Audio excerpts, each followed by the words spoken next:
Hello Flickering Myth family and welcome to our channel. My name is EJ and in this video we are going to be diving into a brand new animated film from Illumination. They have tackled one of the most iconic video games of all time and we need to talk about the Super Mario Bros. Movie.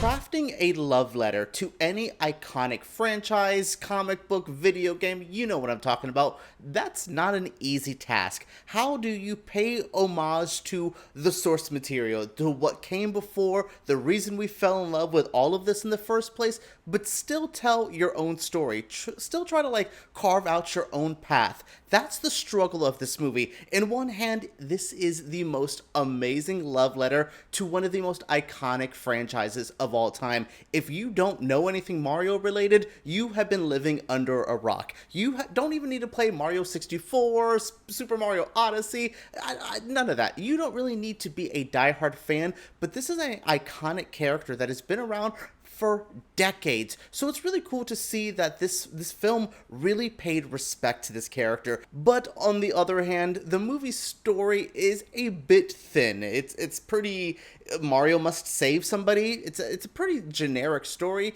and that works in some regards. It's not trying to clutter, itself with too much BS. It's not trying to add 1,000 pages of lore that we don't need. I like that it's a simplistic story, but at times it's a bit bare bones. It's a bit like, wow, this is just the same scene that we saw before almost. This needed a bit more to it in the sense of a story to add a bigger, grandiose vibe. I did not feel that the stakes were that high in this. I honestly feel like the Sonic movies have had higher stakes in their films. But at the same time, this is definitely a kids movie where I feel like the Sonic movies are a bit more family films. This is directly made for a younger audience. It's apparent. It's not an insult to the film. It's not an insult to adult fans who will enjoy this. It's definitely, though, a younger film. So I think the bare bones story it's something that makes it easy. Like, I can take my 5-year-old stepson to see this, and I think he would follow the plot, get it, and enjoy it. So I will say a compliment and a negative critique. But going back to my original point, this movie loves being a Mario movie. We have seen so many franchises go the movie route, and they lose the element. Like, I like those Paul W. Anderson Resident Evil movies, but those aren't Resident Evil. You know what I'm talking about? Like, there's been hundreds of those. Like, even the original Super Mario Brothers movie, it doesn't capture the video game. This feels like a video game, the platforming, all of that. We'll get into more of the little nitty-gritty Easter egg stuff in a moment, but overall, I will say a positive experience. Some of the biggest compliments I could give this film is, whoa, it looks beautiful. I would honestly spend this time kind of going into the plot, but I already said it. Mario has to go save somebody. He enlists friends from the Mushroom Kingdom and other different little places in this universe.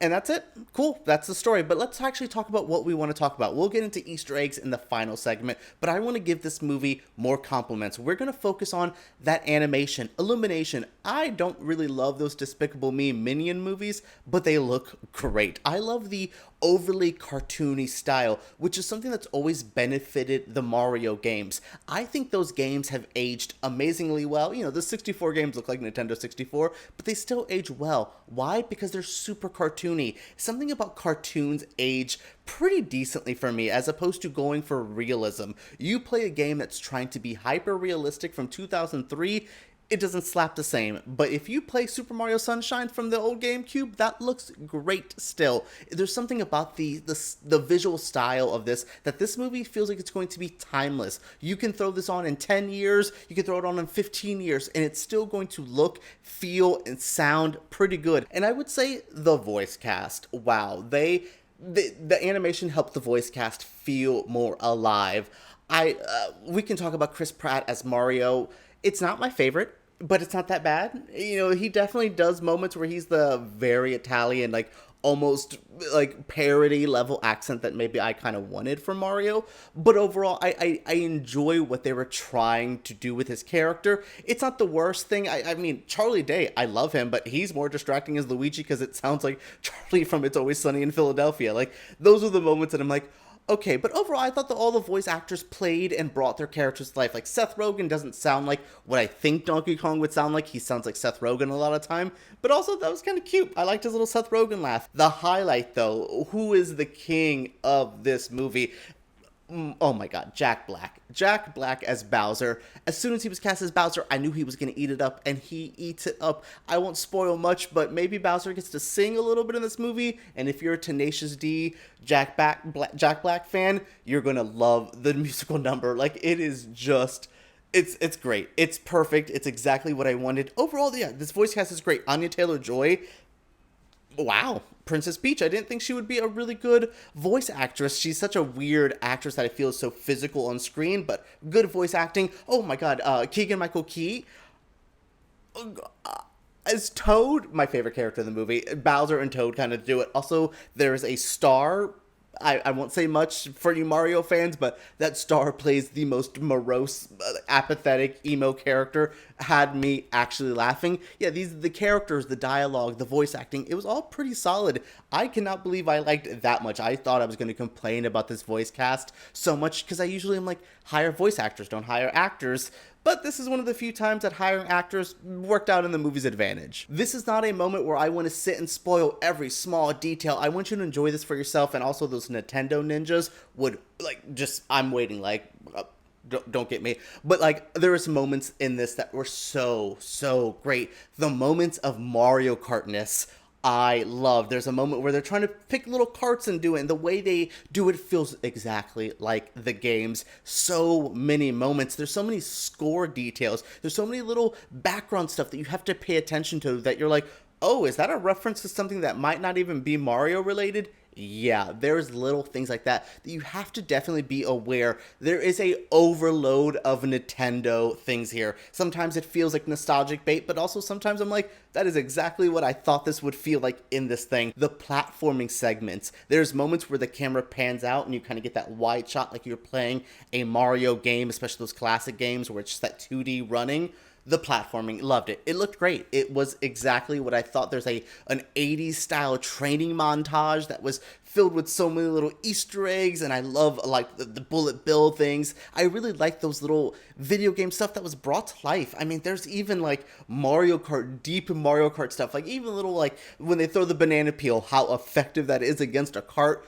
Great. That's just what I really appreciated about it. One of my only negatives is those I complimented the score, but there's way too many like pop songs from the 80s and 90s here. If you know me, I'm not a big soundtrack person.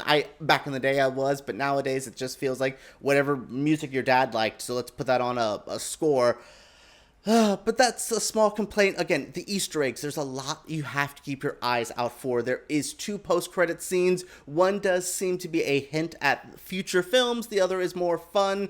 Just give a heads up there. But yeah, overall, I really enjoyed the small details that made this feel so much more well-rounded and helped this love letter, this like, I want to pay respect to Nintendo. It made it feel so much more organic and so much more worthwhile. Alright everyone, that is it for my review of the Mario movie. I cannot believe it's finally here. We've been talking about this for so long, but I'm glad it's here. I'm glad it's going to probably do very well. It deserves it. This is a great movie to go take your little one to. This could either get them into Mario, or if you're a fan, you can have a good time just being hit in the face with nostalgia. Very fun, very entertaining, worth your while. Again, not a perfect film, but way better than I expected it to be. Share your feelings down in the comments below. Give me a thumbs up, and make sure you let us know what is your favorite Mario game.